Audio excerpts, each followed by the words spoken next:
Hey folks, George Leoniak here. I'm back with another video for new geometry. And this one I'm really thrilled about. I'm going to be going over a drawing that I've done recently.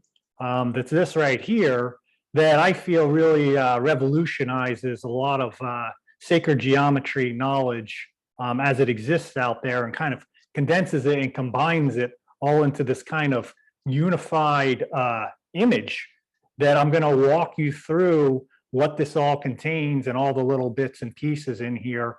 I'm sure there's much more to continue to be discovered with this, but there's at least 5 main things that are going to be covered. And in my mind, they're kind of updates to some of the other sacred geometry forms that are out there right now that are highly popularized.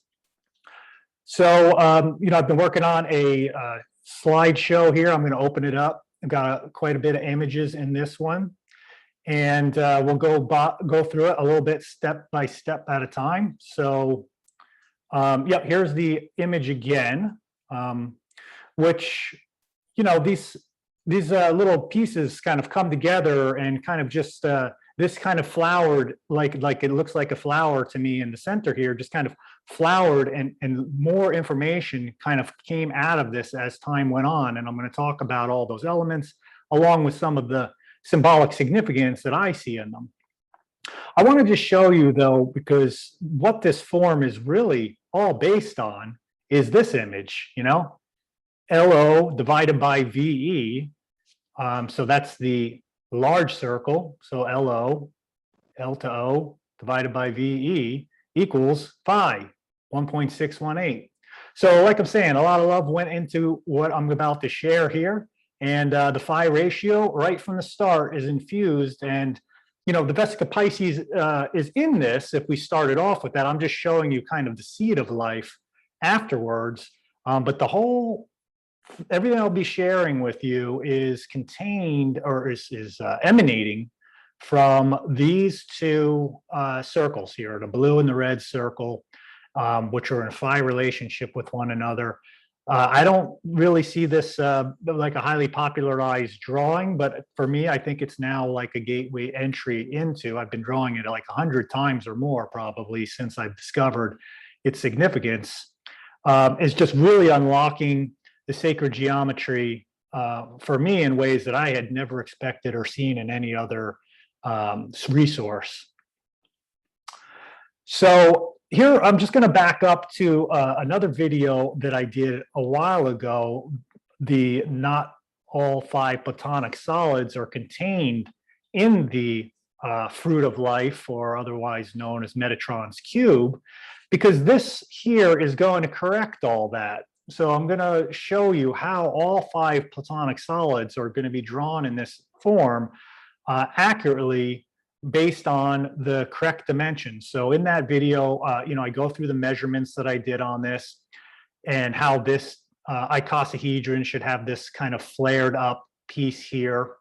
And essentially what this is for the icosahedron in drawn that way, which is very popularized and drawn all over the place as an icosahedron, is really like an octahedron shape with another equilateral triangle nestled in that equilateral triangle. So this straight lines that are here is really misleading. So why stick with this when we can draw the real icosahedron? Because these things are blueprints for us to work with, and they should contain sacred geometry and sacred things that are eternal. Why do we want to continue to reproduce an eternal misperception here?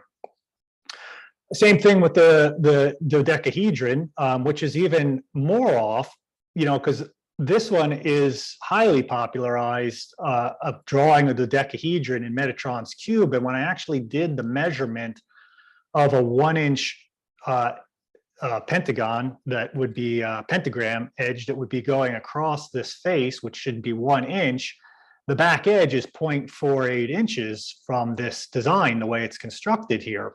So it doesn't contain the dodecahedron. You could see it's quite different than this one here. And if you put the pentagon flat, if it's 1 inch across here, then it should be 0.618. So when you divide those two, the LO divided by the VE, you should get the 1.618, like just like I started off this drawing here. See, so phi is going to be all throughout these things, and we want to make sure that we're not distorting that with you know, these other drawings. If we want to kind of have it be a unified, this what I'm about to present will show you how to do that. Okay, so I'm going to first show you the correct way to draw the icosahedron. Now you can draw the icosahedron in the fruit of life design. You just won't actually be using the fruit of life circles. You'll be doing different circles, but you can draw it there. The dodecahedron, I have not found a method you can do it that way. But to correct the icosahedron is very simple in this drawing. So here's our red circle that I had just shown you and the larger blue one around the outside. So, you know, if this is now from the hexagonal perspective, and I know many of my viewers do like the crystal spiral, and I very much like that view as well from a square view, but I see these images as just a vertex view, basically, or in the case of the icosahedron, kind of a flat face of that triangular face. And it's not really different if you just rotate it to the square view. So check out my phi yantra video, which essentially contains all the same information that I'm about to share here. And it does so from that view that the Cathara grid and all that would be built off of. But I'm going to attempt to look at the flower of life and those images and align all that now with the phi yantra, so all the views become unified. So like I was saying here, it's very easy to draw this because all you have to do is go from the one of the 6 points around here and connect it over to the inner phi-based red circle here on the other 60-degree angle here. So you just connect that over and you just go around and, you know, you draw the triangle on the inside, and then you have what the icosahedron should look like. And this, when it's scaled appropriately, will be a 1-inch edge length rather than this 0.8-inch edge length and the flat edge there. So that's done. But the icosahedron really now, and I didn't realize this till about maybe 4 or 5 days ago, because in my previous videos, I show you how you can draw the dodecahedron down inside of this red circle by connecting the lines. But then I discovered that you're able to draw the dodecahedron by extending those icosahedron lines. Now remember, the blue icosahedron line, which is orange here now, is meeting from this corner, let's say, and coming all the way out and meeting over here, right? Oh, well, I have them labeled from A to B. So A to B, we're going from A to B. That will give you one of the edges of the icosahedron. Now we just extend that line all the way through till it hits the hexagon shape that the icosahedron is contained in. And then that little segment there is going to divide this line at the point where the dodecahedron should, where the dodecahedron is going to be. So just compare this little image. I've removed all the lines. This little short segment right here is between the C and this unnamed point right here. And that's all constructed by just extending those lines to those 1, 2, 3, 4, 5, 6, 7, 8, 9, 10, 11, 12 points, right? To those 12 points all the way around. And now you're just going to connect the back edge and, you know, connect the dots basically. And now you have your dodecahedron. Now you might be wondering, how do I know that my back edge isn't off? Or how do I know this isn't off? Well, you know, I test all this stuff out to just make sure that I'm presenting something that is sacred, eternal geometry here. And that's not to say the other stuff is not highly sacred geometric forms. It's very influential, but there's some inconsistencies that I'm pointing out here that feel like there might be room for some new interpretations to help us advance our knowledge of sacred geometry. Because once young people or older people, or whoever gets this, who wants to explore this and entering it through this, they're basing all their new discoveries on actual proportions that are correct and in the phi relationship. So here's how I went about, in my program that I'm using. I'm able to, see if this length is the same as this length. So I basically took a pentagon and put it on the edge, so they're sharing the same edge. And then I just measured this section from A to B to C to D to see if those were the same. And this is telling us that those are the same length. So essentially, you could take that pentagon that's like a flapping over the side and just fold it over. And I was going to make a little form like this where you just fold up a dodecahedron based on this flat shape. You just fold it over and it's going to connect right into the perfect dodecahedron that you see there. So now we know they share the edge and that these are incorrect relationship to one another. Now you wouldn't be able to do that with this form down here. So if this is 1 inch, this is the pentagon that we're looking at correctly here. So the dodecahedron was set up, and now this is the interesting bit, because when you look at Metatron's cube, or the cube in general as it's contained in the normal flower of life view, or the seed of life, that's usually lined up right on the main circular points here, the main circle. So you just start making a hexagon by connecting those dots. But in this case, the icosahedron is taking those dots in the initial root drawing, because my purpose here is to show how all these forms are nested through this view accurately. So the cube will not line up. They don't fit together that way internally. They don't share the vertices, because remember that the cube, the orange cube here, is contained inside this dodecahedron, meaning if I draw that line, remember there's 5 cubes in some of my other videos, I talk about this, 5 cubes in a dodecahedron that are sharing all the same space. So this one here are overlapping each other in ways in that space. This one here is just one of those cubes. So I'm not going to do all 5, it just gets too complicated, but one of those cubes is going to go across. But you see, because that dodecahedron is not lined up with the outer points along this circle, it's going to be off-centered, but actually on-centered within the larger scheme of things. So this is our cube drawing. The hexagon that you see normally is now tilted to the side, and that's just the way it goes with this view. So, but it is accurately connected to the dodecahedron, and so that means that these edge lengths here, we're dealing with a 1 inch cube, or unit 1 cube all the way around that's in that dodecahedron. Which is also cool is that this outer circle that we're looking at here is a root 3 circle. So this cube is actually contained within the sphere that would be touching all the vertices here. So that's just showing that this is really fitting nicely in the sphere there.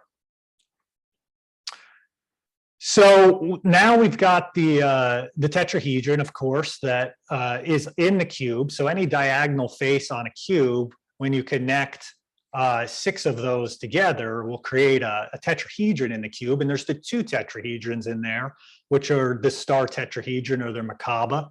And this is the Merkaba, often called that. And this is from a vertex view. It's not from a side view. So you're looking straight down at this tetrahedron. And these red sloping lines are kind of peeking up and pointing towards you. So you're looking at the triangle and it's coming up towards you. So now we can just easily, transfer the same dots and draw them, additional lines to the center. So now we have our tetrahedron, which is another platonic solid. So we've done the 4 platonic solids, and 1 more to do. Next, we have the octahedron, and that is within every tetrahedron, there is an octahedron within it. So you could picture this octahedron has 4 of its faces here are going to be containing little mini tetrahedrons, or smaller tetrahedrons, that are going to be projecting off, like 1 right on top and 4 off to the side. So we have to draw, to find these last vertices, to draw the octahedron, we have to draw in this other blue triangle. So essentially, that's the other star tetrahedron. And where that crosses this first red tetrahedron, that's where we get the vertices for the octahedron. And now that octahedron is another octagon, hexagon type of shape. And all we do is then draw the equilateral triangle, and that's now looking at the octahedron from the face view. So we're seeing 4 faces. The additional 4 faces are on the back side of the image, which we could draw in with a dotted line if we want. So right there, you know, was really nice for me, and because and believe it or not, in my sacred geometry journey of trying to work this out in the Flower of Life, I guess I had never really accurately drawn the 5 nested platonic solids from this view. I did it in the phi yantra, and I was thrilled when that happened. And I was like, well, what about this view? And then now I unlock this one. So, you know, here's the drawing of it. It's very simple to do. There's very minimal lines. I'll show you this one more up close at the end. It looks like, you know, there's a lot of lines on there, and it's not all oriented and lined up straight. You maybe would like the cube to be aligned with the hexagon of the icosahedron, but if you want them all nested like this is just how it kind of works out. And, you know, the light blue is the octahedron, the tetrahedron in red, orange is that cube, and the black, the dodecahedron, and the icosahedron there.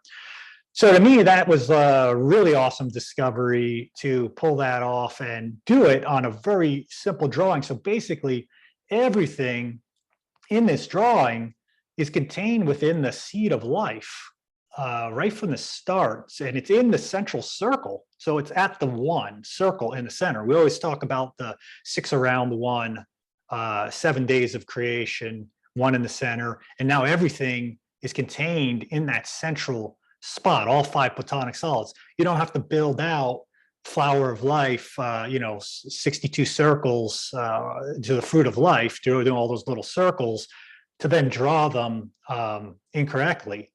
You could just do it with the seed of life like this, if you want to do it from this view. So, you know, this led to, of course, now we can do the rhombic tricontahedron, which is, you know, one of the kind of culminating forms. We could also put in the icosahedron, which I didn't do here, but everything then just starts to snowball then, because everything's aligned, all the geometry is working out, you know. So now here's the rhombic tricontahedron, which is, you know, got the 30 rhombic faces here, and the underlying structure of that are the blue, which is the icosahedron lines, along with the dodecahedron lines here, which are the red. And now the connecting the dots between those creates that rhombic tricontahedron, which I talked a lot in my previous videos in the Earth grid about being connected to the Earth grid. And of course, I expanded that to contain the big structure, the 240 face structure connected to the Earth grid. But this is part of the phase that it would go through. So in my mind, you know, Metatron's cube has been updated. I have another name for this now that I'm going to call this image, which I'm going to share at the end. So stick around with that, or fast forward to the end if you'd like to know what I'm going to call this. It'll probably be in the title of the video, possibly. But so Metatron's cube, this is originally how it's done, drawn out of the fruit of life, the 13 circles. And now this is my rendition of it, drawn so you can draw the dodecahedron and icosahedron in this. So I woke up this morning and, you know, during my visualization meditation process, you know, all of a sudden I got the visual, well, turn that into just a simple line drawing that would contain all the points that you need that someone could find to just do it without having that, you know, bunch of like this, having all those, right? You want something that's more simplified.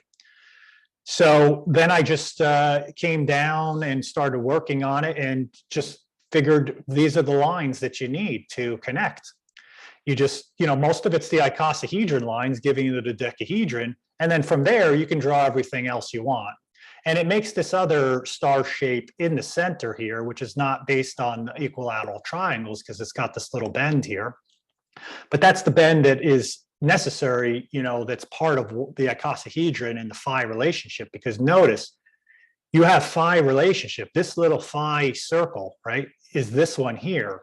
In the regular flower of life design, a fruit of life, you don't have phi. You don't have the phi relationship because that line goes straight across from here to here. And that circle that I'm showing you here, that is the magic circle, is put down into just one of the other circles in this design. And then that keeps everything in a very steady state growth. Everything is just equal all the way. And that's why you can never draw the phi relationship in that, I believe never, draw phi relationship in the hexagonal view as it's drawn through the flower of life.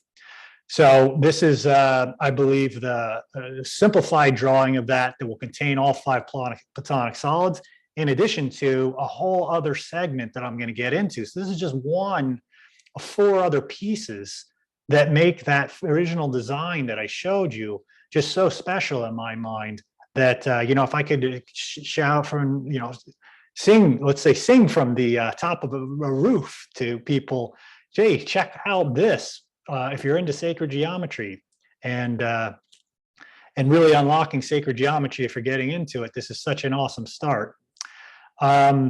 So here we go. Now, if you're going to, this was a surprise to me. I didn't realize this was going to happen either. Of course, I didn't realize any of this was going to happen, but this piece, I start playing with the shape, the form that's with me. And I say, hey, if I just send this over and connect from the B spot to the C spot, and I just do an arc up to here, well, what is that angle there? And it happens to be a 72-degree angle.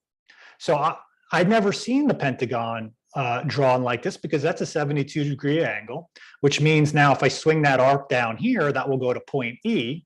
And now I have 2 points. Now I just bring my, compass needle over here, do one there and one there. And then I've just drawn a pentagon in that hexagonal structure. So this is going to be a really big portion, or another part of our topic here, is just that relationship between the pentagon and the hexagon coming together, and how easy it was, so easy for me to draw this pentagon, because I have a few books that I consulted and I haven't seen this in any of the books. I might be out there. It's maybe a new drawing method that I'm showing here, but it was so easy for me to just swing that compass over because of that phi relationship circle to the outer circle, the LO to the VE, right? So that was just a really cool discovery. And of course, that snowballed into a lot of other things, which I'll get to. You've got the, so I'm calling this like the Pentagon and hexagon fusion. So you have both in there. They're sharing the same space together, or sharing the same circle. Their edges that have one shared point here. That pentagon will can be repeated, or the hexagon, of course, can be throughout that too. But you can draw the pentagon and the pentagram and the hexagram in there. And of course, you probably noticed right away in my initial root drawing here how the two are over top of each other, kind of unified and balanced and harmony, each sharing each of their own gifts in the same sphere together. Each of them together, individually look like this. So, here's the red one and the blue one. You could color them any way you want. Those are the colors I chose. And now I have to back up and look at a little bit of Albrecht Dürer's work from 1471 to 1528, the Renaissance painter. And this is a drawing here that is highly popularized as a pentahexa fusion of the 5 and the 6 together. And, I started to work with that image. And, before I said, well, hey, now I can draw off that dodecahedron. Let me use his method to draw the pentagon on the side of it, like I showed you before, to test it. And I tested it and I was like, wait a second, it's not working. This should work. I should get that. Let me just show you the image I'm showing you. So I just have to back up a little bit. It's a dodecahedron, right here. So, when I was saying this, I drew his drawing over on the side, and then I measured from here to here, and I was like, A to B is not equal to C to D there. So I was like, what's up with that? Am I doing is my drawing inaccurate? Well, this is supposed to represent this image here, like technology being a hexagon, a very crystalline structure, like perfect symmetry. It just goes on and on and on. Yes, they are alive in a different way, but then there's this biological life, which is often based in phi ratio and the 5-pointed star, and you cut the apple in half and you see the 5-pointed star in there, etc. And now this image is kind of saying, well, hey, they share an edge. That's really awesome that he was doing this. And maybe at his time, I mean, I'm doing this with this computer here, so I can really check out these angles, right? And just make sure. So during his time, he might have, an awesome drawing, which is all done with the same circles, same size circle, which is really cool, to draw that line across so it intersects with that little magic spot there and connects up to the corner, giving you the edges of the pentagon. And when I looked at the pentagon the first time I did it, I was like, it looks a little off to me, but maybe it was just my drawing or whatever. But in this higher precise thing, I actually found out, now that I recognized that there was something wrong, it's appeared. I checked it out, and it happened to be 109.2 degree angle for that top of that pentagon. The edges were all the same length, so it's great. It's got all 1-inch edges, but it is sharing, because it's sharing that edge with the pentagon, with the hexagon here. But the actual thing that's representing life in this image isn't 108, and that's the pentagon. 108 angle should be right here. So you have a 109, and maybe some people feel like, okay, it's close enough, that's good enough, it's all symbolic and it's a representation. But for me, it's a lot more than that. It's part of our culture moving forward, and sacred geometry is just where we're headed, like moving in the direction of the temple of the human being, the temple around us, temple of the earth, integrating all those energies into us, having this symbolic language. And we can learn from these gifts, and there's other ways to do this now that are accurate. So when the children of the future are doing sacred geometry, they're learning the true eternal principles. And at the time he was doing this, he might not have been able to measure this angle as accurately as I am right now, and it was good enough then. It's still a fantastic drawing, yet this here, the other piece that I'm presenting here of how these share the same circles symbolically, is unified.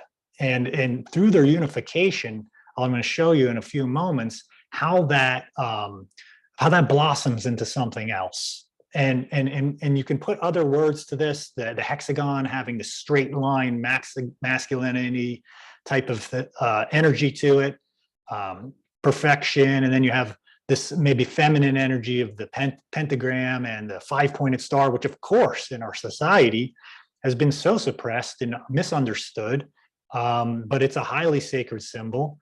That and the fusion of these two together, we've just gravitated so much towards the hexagon model, and even our modern science now is so ingrained, getting more ingrained into working with the cube octahedron and just building things out in that way. And how does phi integrate with all that is my question. And in this, what I'm showing you here is that two, hexagon and pentagon, the masculine and feminine, the biological, the technological, they come together. And this image here places, well, one above the other or one off to the side of one, or well, we're sharing the same edge. But how do we come together and create something bigger than ourselves and share the same space, not just something off to the side of the root drawing, which of course would be the technology-based hexagon here. So anyway, that was a long thing, but that's some of the esoteric symbolism that I feel into when I'm doing these designs. And this is the type of conversation that I'm having with these images as I move through it and what they're revealing to me. but also letting the image speak for itself and not trying to make it more than that it is by, putting a line here because I think it looks good, for instance.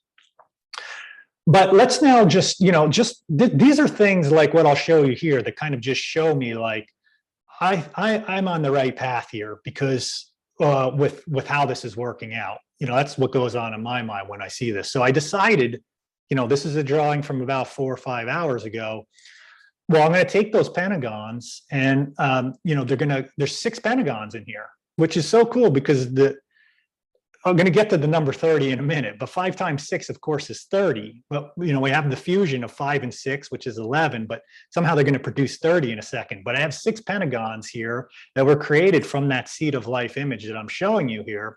And now I took the dodecahedron as drawn before, the accurate dodecahedron, and I put the pentagon in. And what are the odds of taking like a polygon shape, which is the flat representation of phi, and overlaying it in the same image, right? They're sharing the same image, that dodecahedron that I drew will actually integrate with, this is a 3D shape. I mean, it's 2D here, but it's supposed to be 3D, but it integrates in and now shares the back edges, all the back edges that you see of this dodecahedron are, there's 6 of them, right? 1, 2, 3, 4, 5, 6. Each of them is sharing one of those 6 pentagons edges, meaning that edge from there to there goes through. And as it passes through, it actually creates the edge that you need to create the dodecahedron. So we went from the 2D, this polygons, 6 of these polygon pentagons, laid it over, and then it contains the dodecahedron, which is all about phi and the pentagram and the pentagon and all that. That's just pure sacred geometric magic. Like, I didn't go in there expecting that. I didn't think it would happen. You follow the intuition that is being you're guided to discover, and in following the blueprint, the template that is presenting itself, it just does it by itself, and you have to wonder what's going on here. Like, who created this? Who's in this? And you just point up. You just point up, and it's just magic. And or you point down, as above so below. I'm going to talk a little bit about that too. So now I've got this pentagon dodecahedron fusion going on here. Here's just a little more stylized image just to show you where one of those pentagons are in the pentagram. Of course, the phi ratio and the nesting of the pentagon can go infinitely expansive and infinitely in. So of course, now we have the pentagon fractality in this, the life fractality, the phi ratio contained within this, all in this fusion that's happening here of the penta hexa fusion. Now, this was another really, coming up, another magical moment here. Well, I call it basically this marriage of the pentagon and the hexagon here, and they birth something else based on both of them coming together. I decided to, measure this angle from A, B, and C here, down in here, and it turned out to be a 12-degree angle. So what I did here first was just, draw a polygon all the way around this, and basically divided the whole circle into 30. 30 segments all the way around the circle that are 12 degrees apart. And just as an aside here, I have a whole one of my next videos are going to share with you how to do this on the ground with circumference of a rope, and you can create everything I'm showing you as a sacred space on the ground. So for me, applying this sacred geometry in temple building or sacred space creation, everything I'm showing you in this video now, you're going to be able to do not only on paper, but easily do right on your ground, out in your yard, wherever you want, lay down the space and feel what happens when you get into that meditative process like mandala making with natural objects or whatever you'd like to use. So, I call this slide was kind of like, well, like I activated the torus within this one, or it felt like activating the torus energy, and this is where that flower just erupted from the center for me. I've got another thing I'll talk about the pyramid, but I do want to talk about the flowering that happened here. So from each of these nodal points, I took the phi circle in the middle, that this red one in the middle, and I just planted it on each of the nodes here around it, and then that created this spiraling energy here. It's an equal spin spiral, but I'm okay with that for this. It can't get too complex because we're just building off of that 60 12-degree arcs. But what I was just in awe that when this circles that I was putting down, they just swoop out and they connect with this inner phi circle. They connect with another inner phi circle here, which is in phi relationship to this one. And then they come out and connect to this outer one. That's that same sweeping circle connects with the outer one. So you have like 3 layers all in phi relationship just from doing those circles all the way around. And now after I've done this, I'm able to subdivide each of these sections here into a 60 segments all the way around of a 6-degree arc. And of course, I know about sexagesimal numbers, and I just pulled this off the site here, also known as base 60, which is really kind of an ancient mathematics. A lot of it just from the Sumerians passed on to the Babylonians, 3rd millennium BC. People still wonder how they got there. Why were they using 60-base mathematics? And who knows, did they do this marriage of the Pentagon and Hexagon that they were able to subdivide the circle into that? Because remember, I can divide this into 120 and get, 3-degree marks. And that's how I actually first came to this, is I had 120 rays coming off of this. And then, but I did a little research. This is just really neat. The number 60, of course, we're familiar with it, 60 seconds, 60 minutes, right? But it's a superior, highly composite number, have 12 factors, namely 1, 2, 3, 4, 5, 6, 10, 12, 15, 20, 30, and 60, of which 2, 3, and 5 are prime numbers.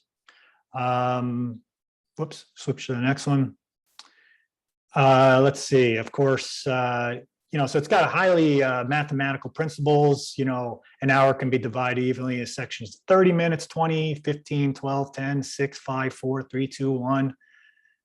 60 is the smallest number that is divisible by every number from 1 to 6. That is its lowest common multiple of 1, 2, 3, 4, 5, and 6. So, I'm not super fast on all the mathematics. I'm sure people who are heavy into the math component, I am too. I just don't remember all that stuff that fast. This drawing is going to give you the 60 sections around here really nicely. Okay, so let me just move away from that topic and just talk about the pyramid, because that's the other component here. And it's so easy to do in this drawing. Because when you get to this point, all you're going to do is plant on the large red, the red circle here, your needle there, and then the little flower in here, right? Remember, those are in phi relationship. You just connect your pencil lead here, swing from A to C up here, and now you've just created, if I drew a straight line down here, that's Kepler's triangle. This is 1.618, that's 1 inch, and that's the square root of phi. And it's just in the drawing. So now you've done platonic solids, you've drawn pentagons and hexagons, and now you're also doing the pyramid all in one simple drawing. It's got a lot of little pieces to continue to blossom off of one another, but it's all within that seed of life drawing, starting it off in that central circle. Because remember, this is the central circle of that whole drawing. So even the pyramid was in there, and not just one pyramid. Of course, there could be multiple. I could probably put one down here, but you have a pyramid within a pyramid here. You have this pyramid going up, squaring, I haven't put the squares in there yet. I have one square in the next image. And then you have this other pyramid, and then you've got the circles that are associated with that, and those would square the circle. And here you have the inner circle. This circle is red one and the blue one. They're the circles that are actually being squared by the pyramid. So, or the square that would be around that circle would be squared the circle. So that means the circumference of the circle is equal to the perimeter of the square. I'm just not showing you the squares here. But I have this image I'm going to show you at the end as well. I want to remember to do it, but I'll just, because it's on my mind now. This double pyramid here, I did here as well, and that does have the square. So I'm just I'll get to that at the end and talk about what's going on there. So you have not just one pyramid, you have two pyramids. That's highly significant in my view, that now we are dealing with a pyramid within a pyramid based on all of these things. And now here's one other piece that, actually one of my new geometers participants on Facebook, my group there, he looked at one of the images that I post there, and then he said, hey, you're familiar with, geez, where's the book? It's way over there, I can't get it.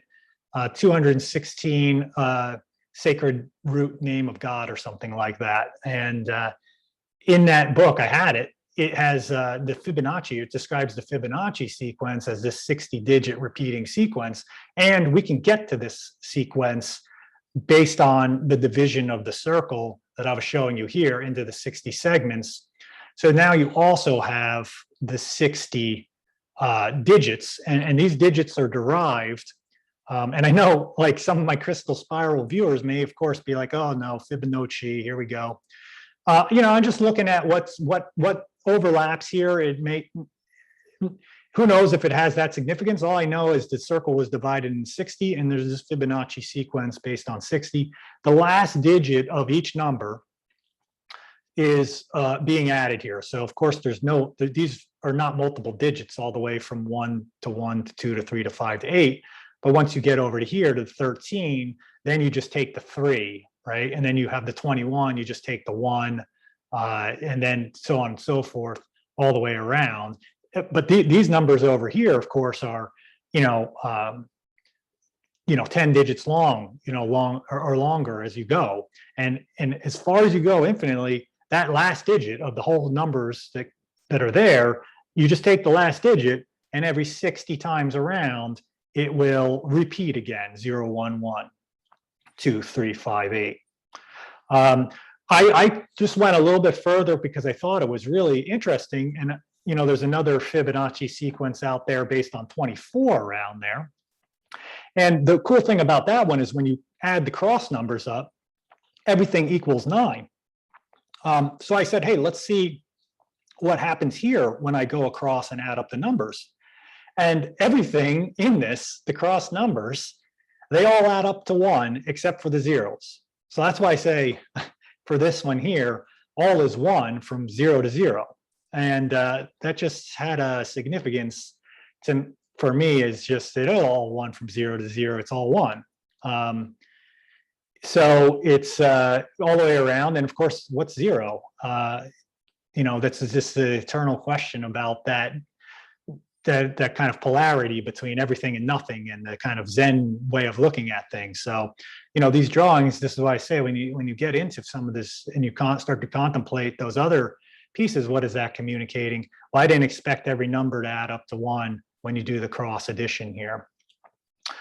So besides this image here, you have the pentahexa fusion going on here, and you have the 5 platonic solids all in here. You have the nested platonic, the pyramid showing up, again, just one of them. And I added the square in to square the circle. So you have like 5, 6, huge elements in sacred geometry. Now, of course, we're not getting into like drawing 7-pointed stars and 9-pointed stars and 8-pointed stars and all the other awesome nuanced things about sacred geometry that we can explore. But, in my research on this, you've got, over the years, they often have continued to come back to platonic solids, the phi ratio, squaring the circle, the things I'm mentioning here. And to me, this is really like a big unifying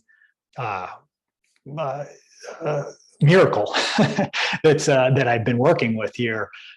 Because back in the early times when I got in this, I was like really wondering about the unification. I was highly confused in sacred geometry. I didn't understand all the different perspectives and views, and it was all over the place. It was really all over the place in terms of trying to work through this stuff. So slowly I keep working at it, and then I produce something like this that I never thought I would get to. That's just, for me, new terrain. And the beauty is, when you get into sacred geometry, and I'm encouraging everybody to not just do this, but let's see where that goes with this or your own discoveries. And that gets in a creative flow, and then you're like jamming at some point like a musician. You know, picture a musician who keeps working their scales and confused about all of them, and you get through that breakthrough that all of a sudden you start to jam with all the elements. Well, this is my jam session. You know, this is like what you're seeing here is like me taking the jazz and mixing it with some Cajun fusion or something like that, kind of putting it together, and then I just start seeing stuff emerge that I would have never knew would have come out of it. And that's what I shared. So I want to review just a little bit from just those elements. So you just let them soak in and take it in of how many little pieces are in here. Of course, the love component, LOVE, without the love anyway, this would mean nothing. So that's why, you know, I put the LO divided by the VE gives you this. Of course, the love isn't divisible, but at least if it is, it's going to 1.618.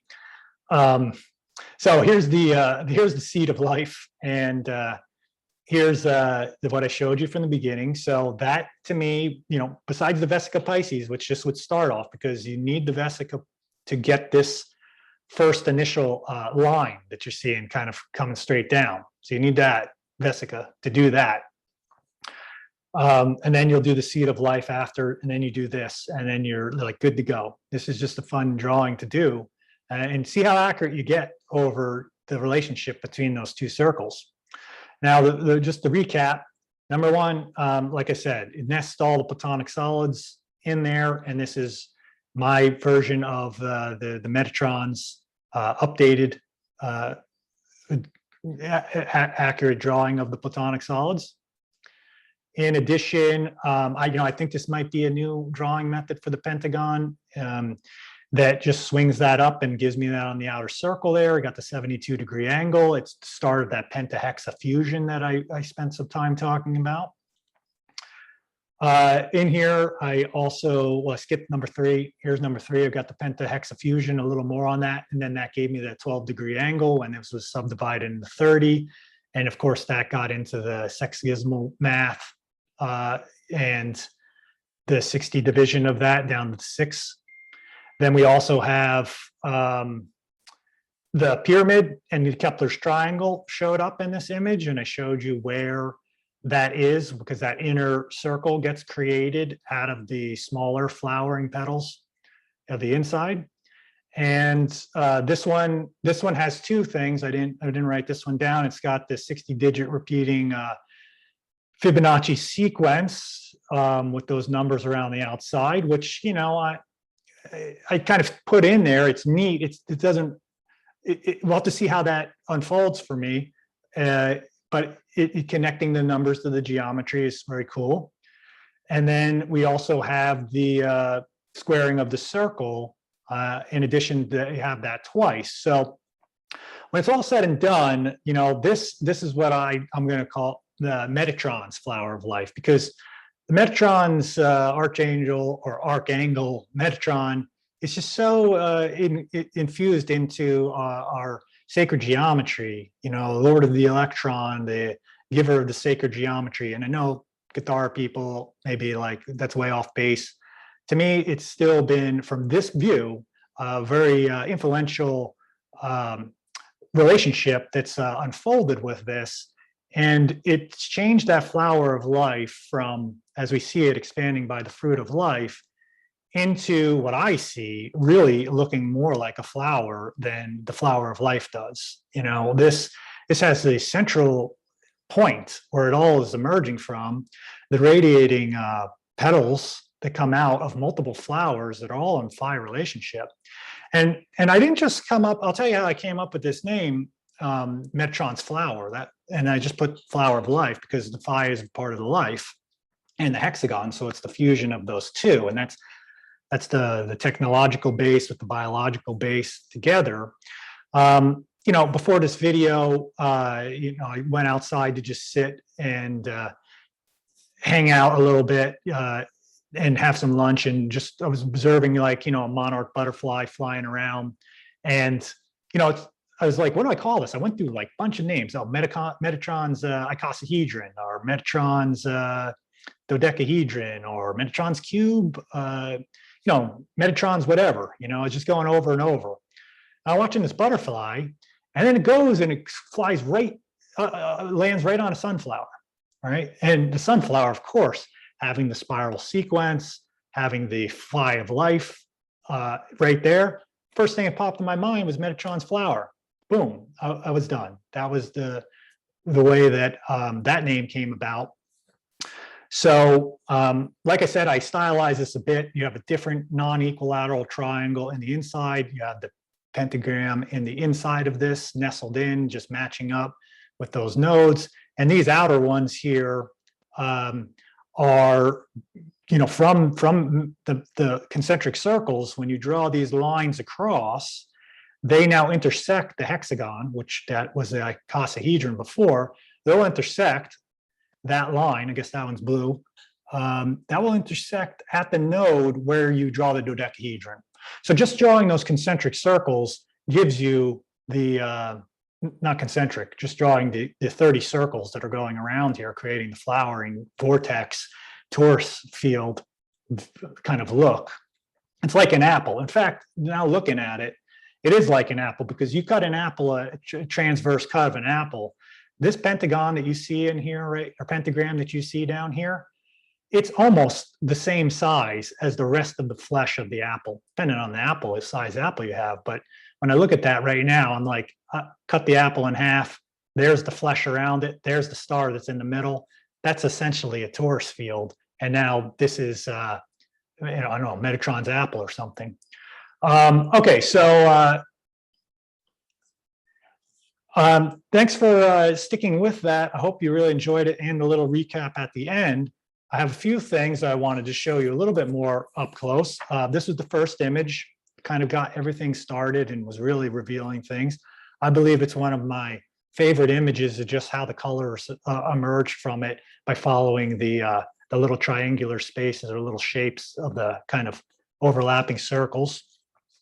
Here's a, you know, a view of the platonic solids. This was probably the first one, second one, because I did a first one that I ever did it really ever accurate, of all the platonic solids nestled inside one another. It is a little busy, but notice there's hardly I left all the base lines to draw this, and there's the central circle and the outer circle. Those are the phi relationship circles, and there's hardly any other lines within that to draw. It's very simple, actually. And then I just wanted to end with this one, because I didn't have an image in there, of the double pyramid and the double square and the circles that are in relationship to one another. And to me, this is saying as above, so below, you know, that this larger scale here, we have everything in the phi harmony. And let's just say that's the macro. And then we have everything at this level, and, you know, which could be the human level or any other level. But these two are in relationship. You don't just have the one or the other. You have both that are a reflection of the same. And that to me is what these phi relationship, the squaring of the circle, the double squaring of the circle, I guess I'm calling it. And the double pyramid is like the temple here is the same as the temple up there, or out there, you know, and they're the same. So they're one. And so that's been my sacred geometric journey with all those images. I hope you found that really interesting, and let me know if you appreciated that and enjoyed the different things you were seeing there, or if you didn't.